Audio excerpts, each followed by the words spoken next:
Hello everyone, I got some bad news for you. Guns do break. I know, it sucks that they do, it sucks when they do, but they do. They do break. It all depends on how many rounds you put into them. So when you're talking about competitive practical shooting, like you got two variables there that contribute to those guns break even more often. One is the number of rounds people put through them. Like competitive shooters will put literally tens of thousands of rounds every season to those guns. And two, they normally upgrade those guns with parts that are designed for performance, not necessarily durability. Does it matter the type of gun? Not really. This is true for striker fire guns, hammer fire guns, polymer frame, steel frame, double action, single action. It just changed what types of parts they're gonna wear, and maybe, how often you need to change them, things of that nature. But the fact is, they're all gonna have some sort of wearing and parts that you need to replace. The question I get very often about specifically CZs is, and I'm going to talk about CZs double action to be more specific even, so that's Shadow 2, Shadow 1, SPO1. The question is, what parts should I have in my range bag, or what parts should I have as backup parts that we know they're going to wear? What is considered wearable, or what do we know based on our own experience that it could break eventually on your CZ guns? So let's talk about that. Alright, so before we continue, let me take this out of the way.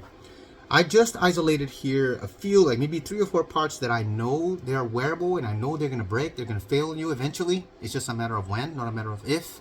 And I didn't want to make this video like a half-an-hour video going over every part inside your CZ, or what could go wrong, or things that I've seen break out there and it was not expected.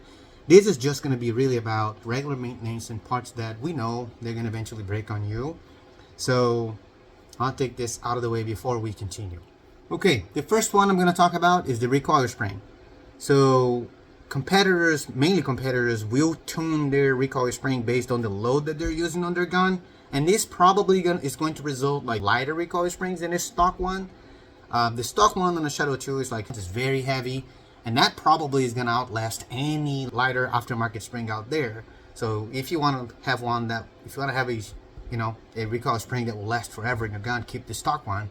That normally doesn't work with the type of load that you're using on competition. So the light ones, the aftermarket ones, will wear faster and they will eventually fail on you.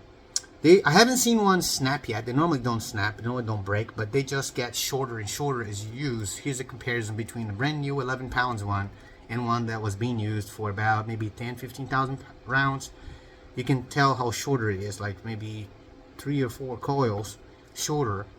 And as they get shorter, they're not 11 pounds, like in this case in 11 pounds, they're not 11 pounds anymore. They get 10.5, 10, 9.5, 9.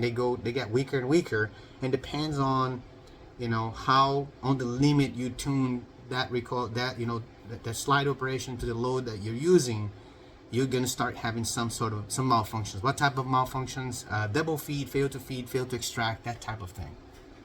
So schedule your recoil springs to be replaced between 5 and 10,000 rounds. They're cheap. They cost like $5 to $10, less than $10 I think. So you go there in your whatever aftermarket parts vendor you're using, just buy a bunch of those. If you're shooting enough, you're going to need to replace them. Next is your magazine springs. So inside your magazine, you got your springs, right? And they will wear, they will get weaker, and eventually your magazines could start causing malfunctions because your spring is not strong enough anymore.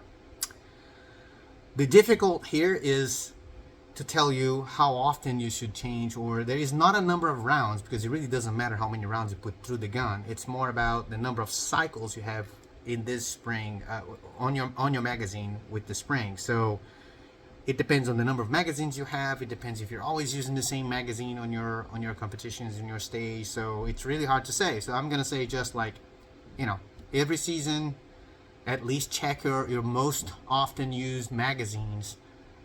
Check their springs, compare how they are.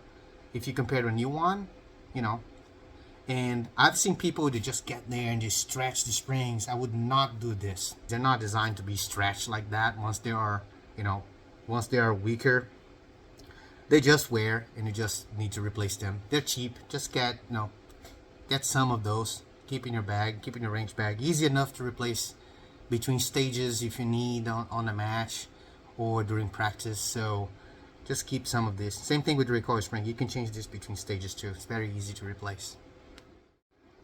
Next part is your slide stop. They break.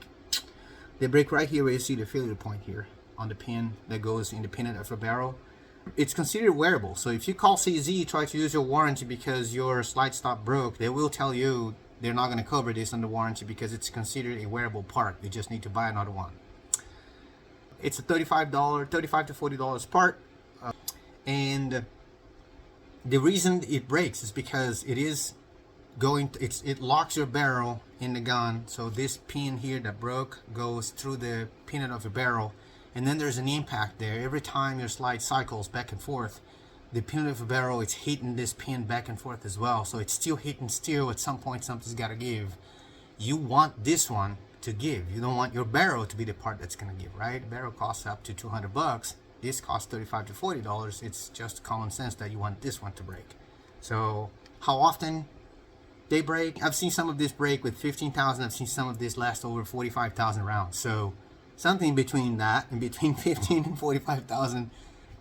Maybe replace them once a season. So here's a strategy, right, that I like to use with this. What you can do is get a new slide stop, and if you're a competitive shooter, use that new slide stop. It's easy enough to replace this in the gun, right? It's really simple. You need to take the slide stop out to do any kind of maintenance in the gun.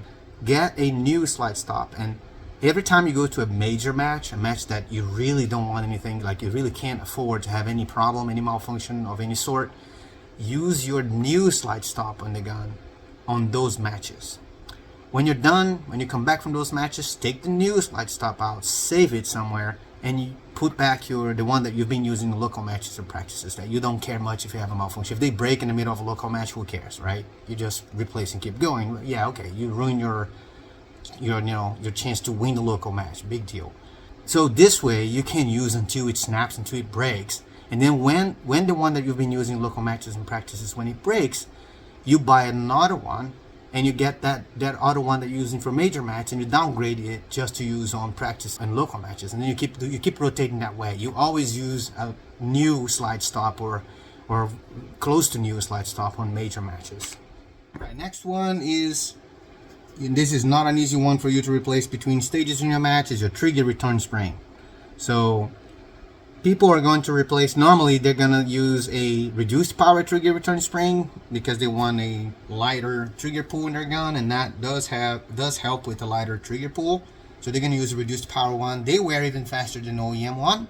So they're cheap enough, have a bunch of them around, and unfortunately they're not as easy to replace as your slide stop or all the springs that we're talking about here. They require a little bit more work to do. So definitely not something you want to replace between stages in a match. My advice on this one is just every 15,000 rounds, 20,000 rounds, just replace it. Replace like at least once a season because it's cheap enough. There is one more spring, which is your main spring.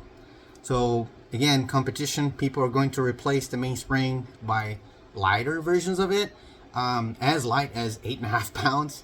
So like half the weight of your stock spring to make your trigger, particularly in double action, to get a lighter pull. If you're using one of those aftermarket ones, very light ones, I'll say anything lighter than 13 pounds, they're gonna wear, and you're gonna need to replace them. I would say every 10 to 15,000 rounds, you should be looking at a new. And it depends on how light you go, right? If you're using a 11 pounds, you're probably going to need to replace every 10,000 rounds. If you use a 13, maybe you can push to 20, 25,000 rounds. I never seen one break. They just really wear, they get shorter, and your trigger gets lighter and lighter, and you like it a lot until you start having light strikes. So I'd say when you refresh your springs, take advantage of that and replace your main spring as well. It's cheap and easy to do it. So okay, last one of the most common ones is your firing pin spring. So your firing pin spring can also fail on you, will also wear. It's also a wearable part.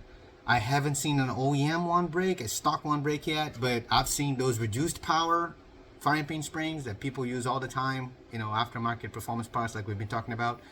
They do break, they do wear. So I would say, you don't want to push your luck there. Just replace this. It's cheap enough, easy to replace. You can do even between stages in your match. Just replace your firing pin spring every every time you replace your trigger return spring or your recoil spring, right? Just do like a complete spring refresh and replace this one too.